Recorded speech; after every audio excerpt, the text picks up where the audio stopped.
Hello my friends, and welcome to the second part of my level 1 journey. At the end of part 1, I took down Godrick and received his great rune. What's so great about Godrick's great rune?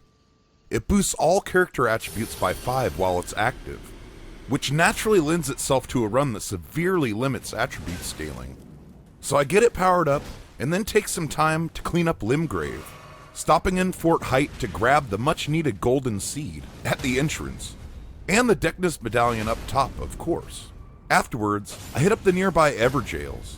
These mini-bosses are frequently found while roaming the lands between. A good place to test my low-level mettle, and prepare for much less tolerant bosses to come. The Crucible Knight proves to be a much harder adversary than the bloodhound, and I decide to employ a dagger that I copped off patches to get some easy damage in.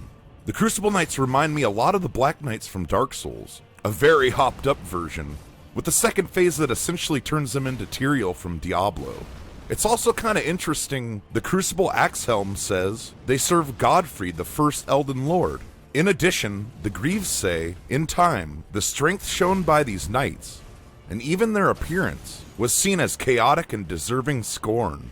That tail attack is brutal. When you complete this battle, you gain the aspect of the Crucible tail, which is one of the ancient Erdtree incantations. The description reads, "This is a manifestation of the Erdtree's primal vital energies, an aspect of the primordial Crucible, where all life was once blended together."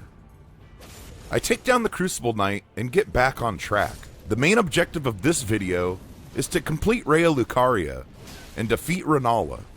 Next, I find myself in Lakeside Crystal Cave, facing off against the Bloodhound Knight once again. These athletic foes remind me a lot of the Outrider Knights from Dark Souls 3.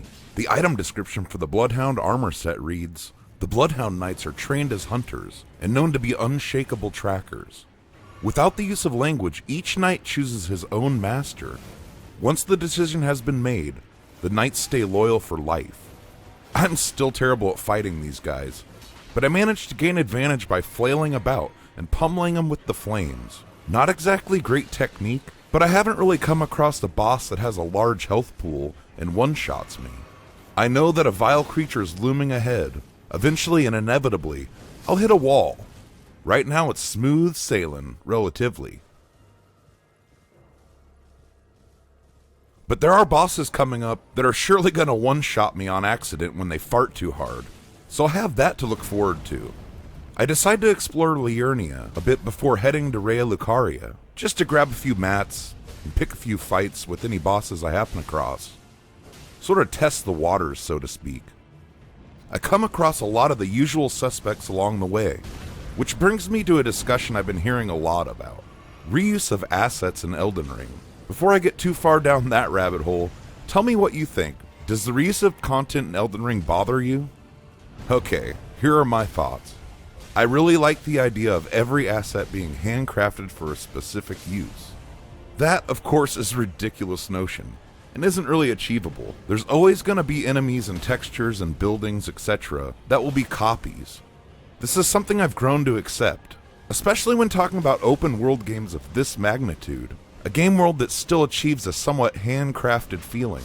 Speaking specifically about the Erdtree avatars, now that I'm used to encountering them near the minor Erdtrees, it might seem a little strange to find a different creature at each tree. So in the case of the avatar, I find it somewhat fitting that it becomes a reoccurring pattern. I'm not trying to suggest it's better that we have reused bosses. However, it's really not a problem for me. I understand this is a lot of people's biggest gripe with the game. That's understandable. I don't know why, but I was really turned off by the gauntlets.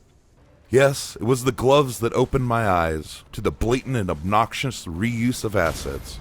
Just look at these disgusting clones, parading themselves as unique and credible options. Some even offer slightly different damage reduction, in case you couldn't tell the difference between them, I guess. How could Miyazaki let this happen? All jokes aside, I've come to accept Elden Ring does commonly paste the same enemies and bosses all over the lands between. Perhaps when and if they make another open world, they'll tackle this issue and come up with ways to diversify the distribution of assets. Even looking back to FromSoft's more linear titles, they have a history of repeated encounters.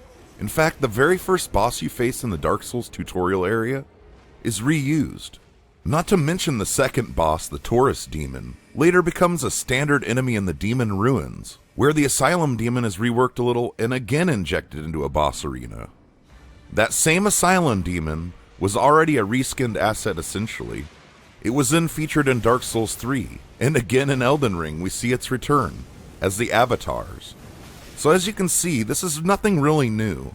It wasn't a major concern for me then either. But I do see where this would detract from some players' experience. Speaking of reused assets, enter the Red Wolf of Radagon. A fight I really wasn't prepared for, likely because of the easy success I'd had on other playthroughs. This asset killed me over and over and over. For the most part, we had some good tussles.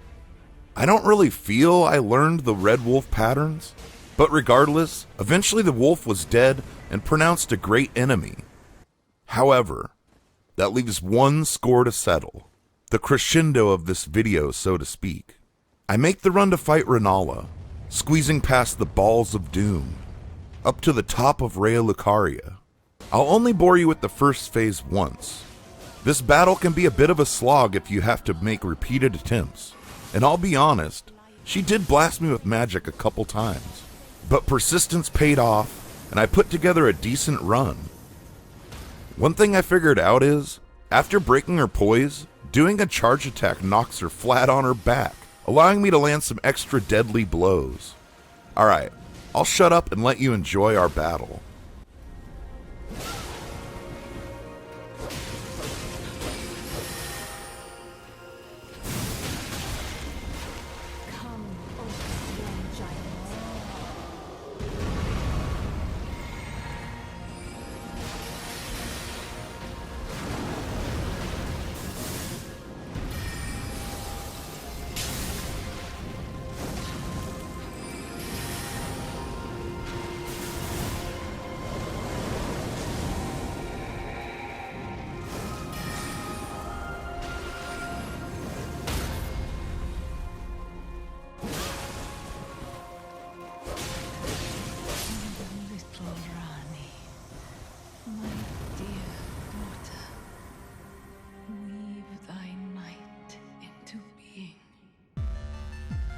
Sweet, now I can reallocate all those stats.